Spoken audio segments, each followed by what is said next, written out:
علیکم ورحمۃ اللہ وبرکاتہ نحمده ونصلی علی رسول الکریم اما بعد فاعوذ باللہ من الشیطان الرجیم بسم اللہ الرحمن الرحیم۔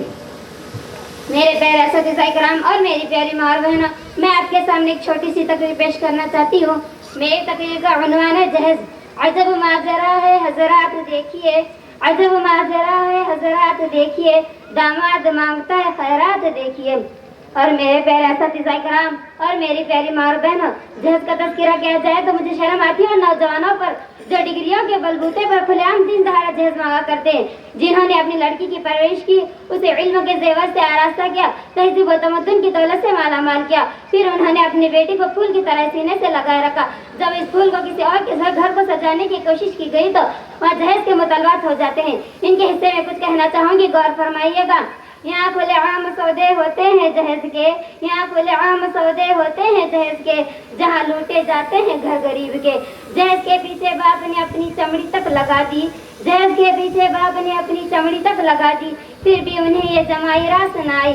پھر پوچھتے ہیں وہ لڑکی سے، تو اپنے مائکے سے ہے کیا لائی، تو اپنے مائکے سے ہے کیا لائی۔ ان سب سے ڈر کر ہمارے والدین لڑکی پیدا ہونے سے ناخوش ہوتے ہیں، بوریت کا اظہار کرتے ہیں اور اپنی قسمت پر روتے ہیں۔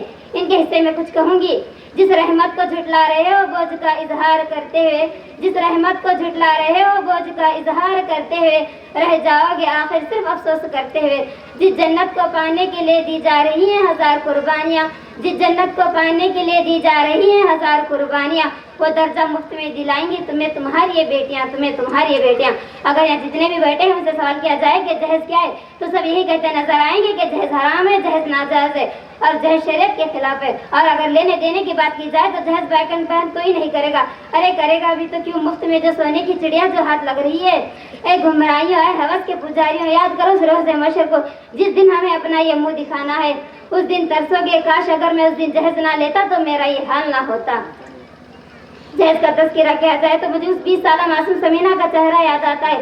اس 20 سالہ معصوم سمینہ کو بھی جہیز دیا گیا تھا، اس کی ڈولی سونے سے سجائی گئی تھی، وہ بھی آئی تھی اپنے دل میں ہزار ارمان لیے ہوئے، لیکن صرف اور صرف جہیز کے خاطر سے موت کے گھاٹ اتارا گیا۔ آج اگر ہم جہیز کا بیکٹ بیان نہ کریں گے تو ایسی کتنی معصوم سمینہیں ہوں گی جو صرف اور صرف جہیز کے خاطر خاک پیوند کر دیے جائیں گی۔ اور میری پیاری ماں اور بہنوں، غور و طلب کی بات تو یہ ہے کہ رشتہ داروں میں درار پیدا کرنے والا جہیز، میاں بیوی کے درمیان لگانے والا جہیز، جھگڑے لگانے والا جہیز، ارے معصوم بچوں کو موت کے گھاٹ اتارنے والا ہے یہ جہیز۔ یہ جہیز جہیز نہیں بلکہ ایک فتنہ ہے، یہ جہیز جہیز نہیں بلکہ ایک فتنہ ہے۔ اب بھی وقت ہے لوگوں، سمجھ جاؤ اس آخرت سے پہلے، اس روز محشر سے پہلے اور کوئی عذاب نازل ہونے سے پہلے۔ میں تقریر کا اختتام کرتی ہوں چند اشعار کے ساتھ، غور فرمائیے گا۔ بہت عزیز تھی لیکن روح کے سحر کی ڈگن، بہت عزیز تھی لیکن روح کے سحر کی ڈگن، بہت خریدا حسیناؤں کا نور کا دامن، سبک سبک تھی تمنا دبی دبی تھی گگن، سنا ہے ہو چکا ہے وصال اب منزلوں کا، سنا ہو چکا ہے وصال اب منزلوں کا، بدل چکا ہے اب درد کا دستور، گرانے شب میں ابھی کمی نہیں آئی، گرانے شب میں ابھی کمی نہیں آئی، چلے چلو منزل ابھی نہیں آئی، چلے چلو منزل ابھی نہیں آئی۔